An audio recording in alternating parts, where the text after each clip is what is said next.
Good morning. Welcome back to Bookeemonsters. My name is PK. It is Thursday, October the 17th, and we are here to look at the new releases that have been published this week.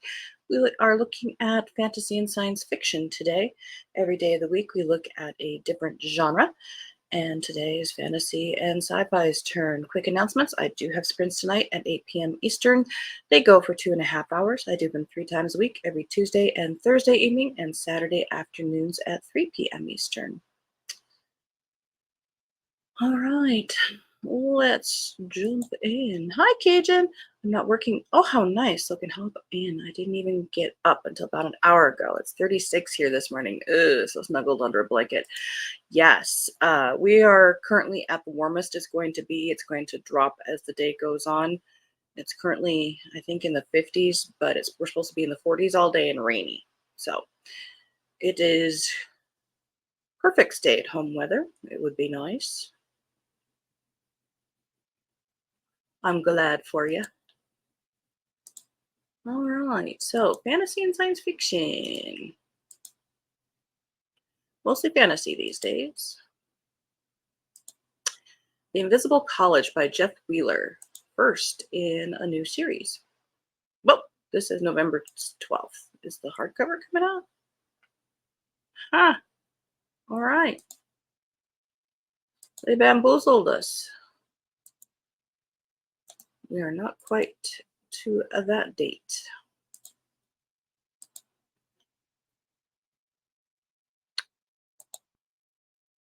All right, let's try this one. The Instruction in Shadow, second in the Inheritance of Magic series by Benedict Jacka. Stephen has emerged victorious against the schemes of his aristocratic family. Now he finally has the opportunity to do what he's been wanting to do for a long time, track down his father. But doing so won't be easy. Stephen's not so isolated anymore, but the contacts he's making in the magical world, everyone from the corporation he works for to the mother he's just beginning to reconnect with, all have agendas of their own, and now a new group is emerging from the shadows, calling themselves the Winged. Their leader, the mysterious Byron, promises that he can show Stephen how to find his father, but he wants something in return. Following that trail will throw Stephen into greater danger than he's ever faced before. To survive, he'll need to use all of his tricks and sigils and pick up some new ones. Only then will he be able to prevail against his enemies and find out who's really pulling the strings. The strange thing in this description is consistently all the way through it, instead of a apostrophe, they're using the double quotes. How strange.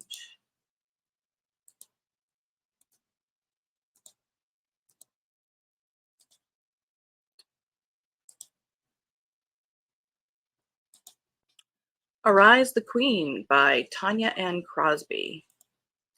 Fourth in the Golden Child prophecy. Betrayed by the one she most trusts, Gwendolyn must now find a way to defeat the Fae King alone. To do that, she must remember what she has forgotten.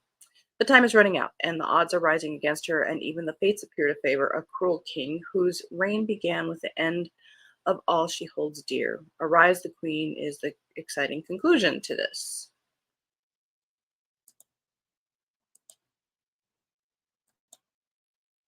And we have a Batman book.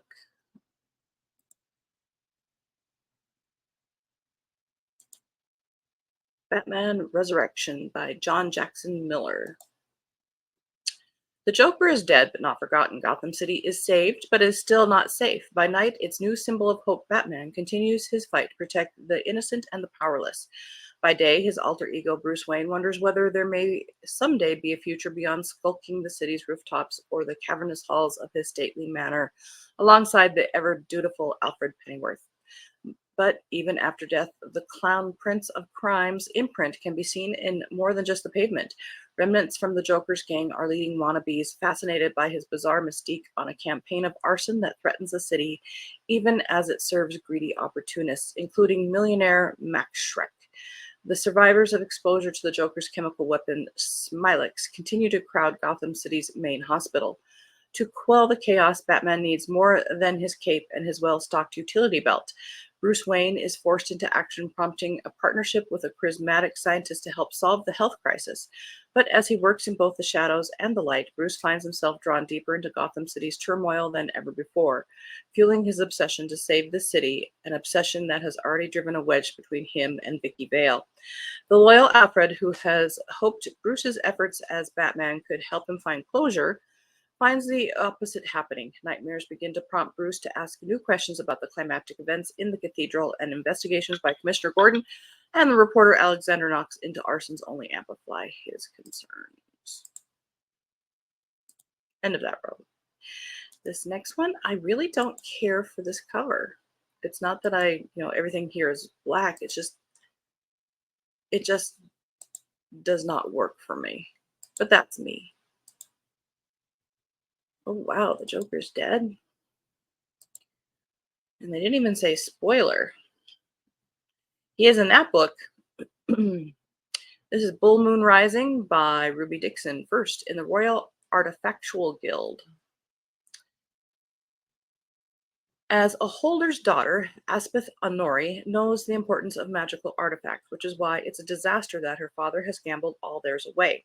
Now that her father is in danger of losing their hold and their heads, if anyone finds out the truth, Aspeth decides to do something about it. She'll join the Royal Artifactual Guild and the adventurers who explore ancient underground ruins to retrieve the coveted arcane items. It's a great plan, with one big problem.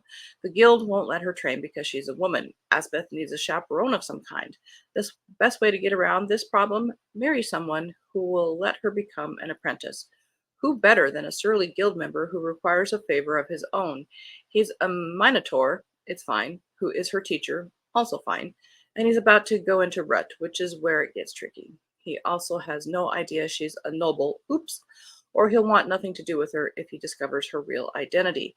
Now Esbeth just has to pass the guild tests, thwart a fortune hunter, and save her hold. Oh, and survive a rut with her monstrous horned husband, whom she might be falling in love with.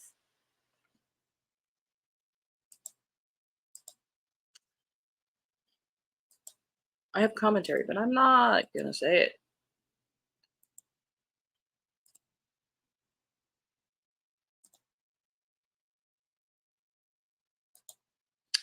I guess the shimmering jacket doesn't photograph well because it's odd looking. Yeah.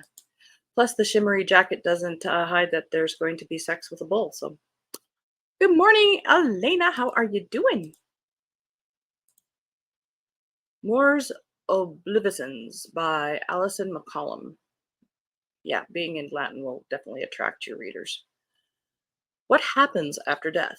Flit has no idea who she is. She doesn't remember her name, how she got here, or where here is. When she encounters the Grim Reaper who tells her that she has died and is now in purgatory, unlike other souls who pass on to heaven or hell, her only real option is to leave with him. He gives her a name and takes her with him to an abandoned cabin where she tries to recover her memories. As she helps him retrieve the souls of the dead, she starts to wonder what really happened to her. Was she supposed to die? What happened to her family? Did someone kill her? As they reap more passing souls and face new creatures, she has more questions than answers. There is a war brewing, and Flit finds herself caught in the threads of a battle between angels and demons, descending into the depths of hell to save someone she thought was a myth. Will she help the angels and prevail, or will she learn that the secrets of death are darker than she could have imagined?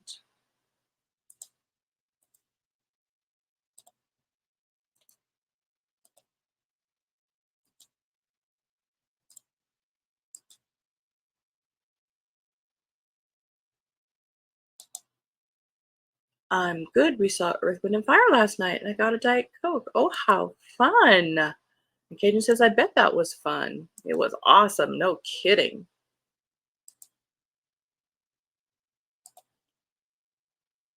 And made good memories, too. Never Keep by Carolyn Peckham and Suzanne Valenti, first in the Sins of the Zodiac. Oh, la, la, la, la. The dragons are lost. The elements are at war. Enlisting isn't optional, and I'm falling for a man who wants me dead. I'm a wielder of hearts and summoner of corruption, heir to nothing and born to a fool in the wrong damn month. And I'm also I'm also one of the only two Fae in this divided land of Hellions who might be starting to see through the lies we've swallowed for so long.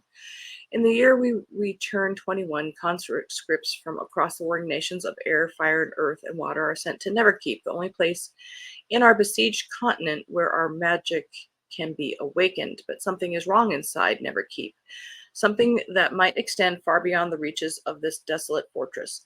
Within the Gothic walls of this frigid castle in the snow, we're left to hold our own against the brutal Fae from the opposing lands. The Reapers are merciless, the Royals are lying. Werewolves run rampant, and vampires roam the wastelands in bloodthirsty covens. But even though death lurks in every shadow of the keep, it's the least of my worries. I'm delving into secrets the stars won't want me uncovering, making alliances with Fae born to be my enemy, falling for a sinner while promising my heart to a different heathen, and somewhere amid it all, I'm supposed to win a war. You don't have to.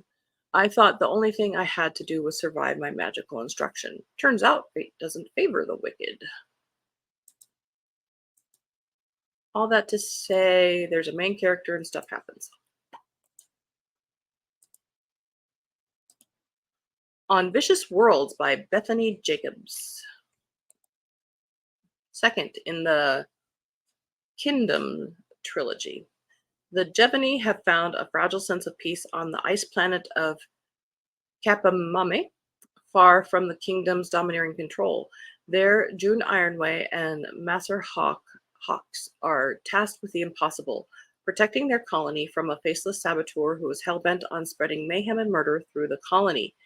Meanwhile, stoic cleric Chrono and Six, the wild manipulator responsible for outwitting the Nightfoot family, struggle to stay one step ahead of their enemies.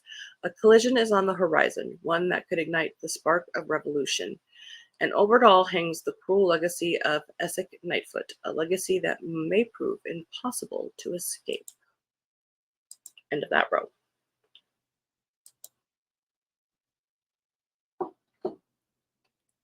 You okay, Pepe?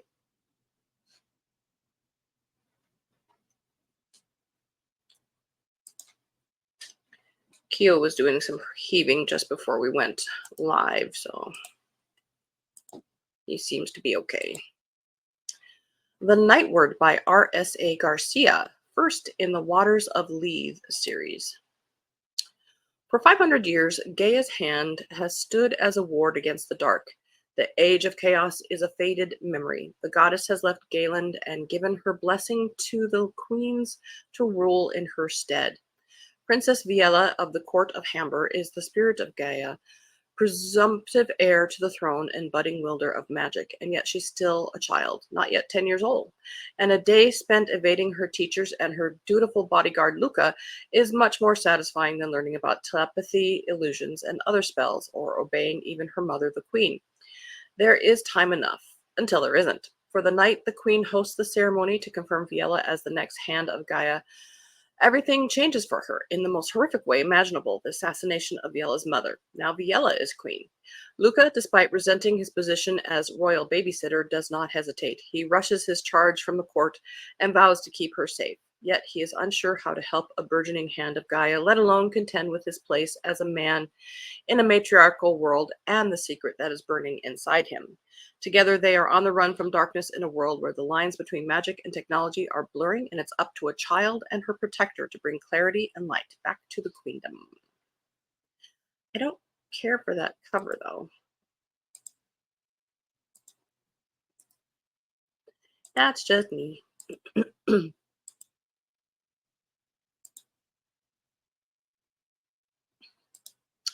Sorcery and Small Magics by Mega Ducey, first in the Wilder Songs trilogy. Leovander Lovage is a master of small magic. He can summon butterflies with a song or turn someone's hair pink by snapping his fingers. Though such minor charms don't earn him much respect, anything more elaborate always blows up in his face, and so Leo vowed long ago never to use powerful magic again. That is until a mishap with the forbidden spell binds Leo to obey the commands of his longtime rival Sebastian Grimm. Grimm is, sorry, complete opposite. Respected, exceptionally talented, and absolutely insufferable. The only thing they can agree on is that revealing the curse between them would mean the end of their respective magical careers. They need a counterspell, and fast. Chasing rumors of a powerful sorcerer with a knack for undoing curses, Leo and Grimm enter the Unquiet Wood, a forest infested with murderous monsters and dangerous outlaws alike. To break the curse, they will have to uncover the true depths of Leo's magic, set aside their long-standing rivalry, and much to their horror, work together, even as an odd spark of attraction flares between them.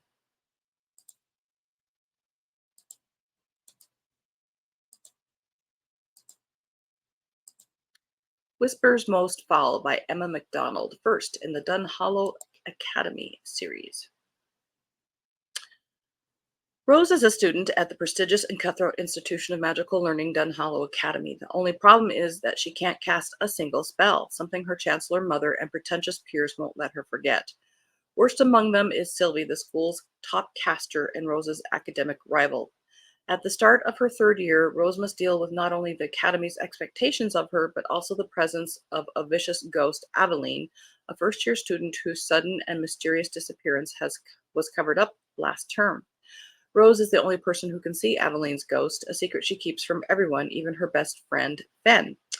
When Sylvie's ghost appears, Rose realizes that death is following the students at Dunhollow.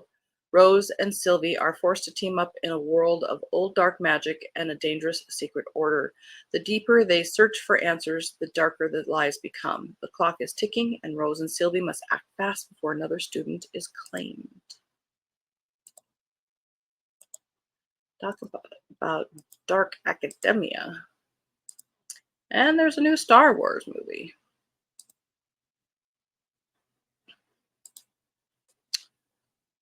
Star Wars Mace Windu, The Glass Abyss by Stephen Barnes. The Jedi are reeling from Qui-Gon Jinn's sudden death at the hands of a Sith. Jedi Master Mace Windu's feelings about Qui-Gon have always been complicated and have not been made any simpler by death. While they often disagreed, Mace valued Qui-Gon's unique perspective, and their shared dedication to the Force made them allies. Without Qui-Gon and his unorthodox views, Mace feels out of balance. While considering his fallen friend's legacy, Mace is surprised to receive a final message from Qui-Gon, marked to be delivered to Mace in the event of Qui-Gon's death. The message contains a last request, a plea to help the Outer Rim planet Metagos.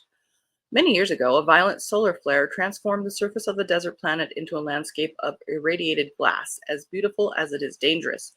Now most of the surviving inhabitants live underground, where rival clans fight to control the planet's limited resources. As a young Jedi, Qui-Gon protected the Sod farming clan from the planet's less scrupulous factions. The Sod practice the art of dream weaving, retaining their waking minds upon sleep in order to communicate and coexist with the wild creatures around them. Qui-Gon vowed to return if they ever required his aid, but now it falls to Mace to fulfill that promise. The Sod's leader, Kinshan Nightbird, has begged for the Jedi's help in freeing Metagos from the crime lords who threaten to eradicate the people's way of life. End of that row.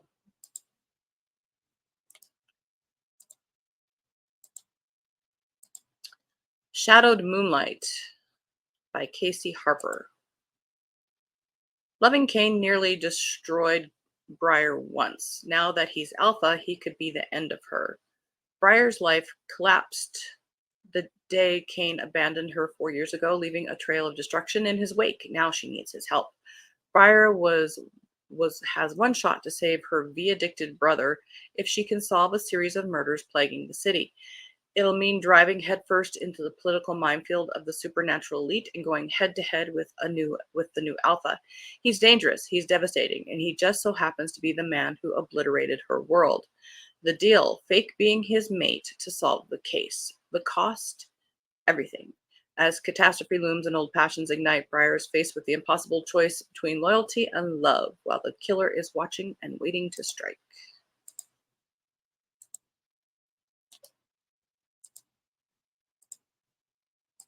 Ruin, The Infernus Duology, Book 1 by Gillian Eliza West. Aurelia Solus hasn't felt the touch of another in 245 years, not without them crumbling to ash at her feet. Cursed by the bite of a demone, she has been sequestered away for the greater good of Etheria by her adopted father, King Typhon.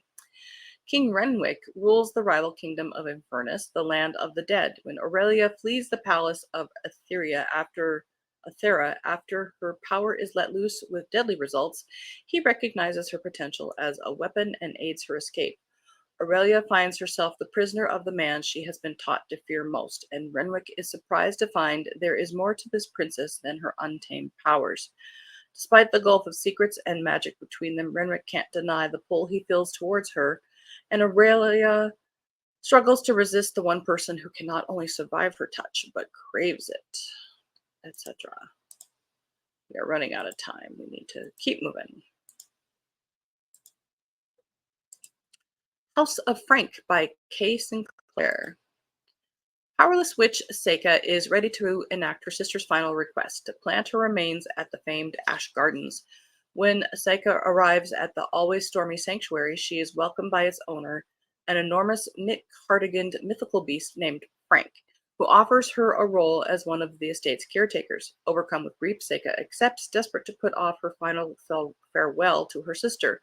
But the work requires a witch with intrinsic power, and Seika has been disconnected from her magic since her sister's death 2 years prior.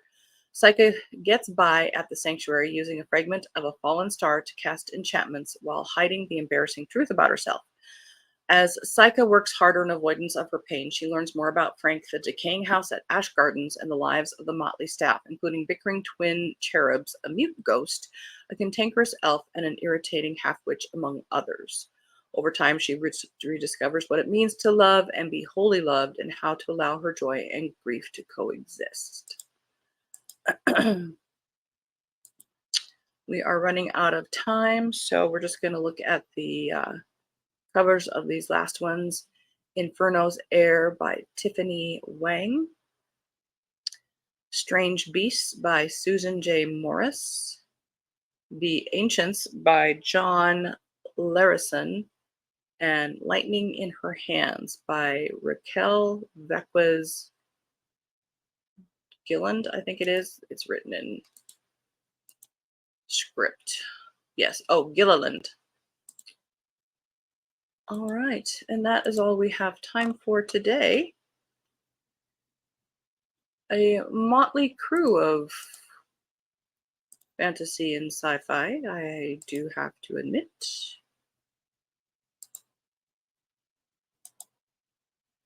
Hope y'all have a good day and see you tonight. Indeed, Cajun, enjoy your day off. Did I forget to put the banner up? How weird. Yes, indeed. Have a good day, everybody. Tomorrow is Freeform Friday, so we'll be looking at probably more cozies that we have left over from Monday and anything else that catches my attention that didn't fall under these other categories. I do have sprints tonight at 8 p.m. Eastern. They go for 2.5 hours. Bring your own book, work on a project, or just close your eyes after a day. Hope you do have a good Thursday. Thank you, Cajun, for being here. And as the banner says here, don't be a bookworm, be a bookie monster. Om nom nom. Have a good day and God bless.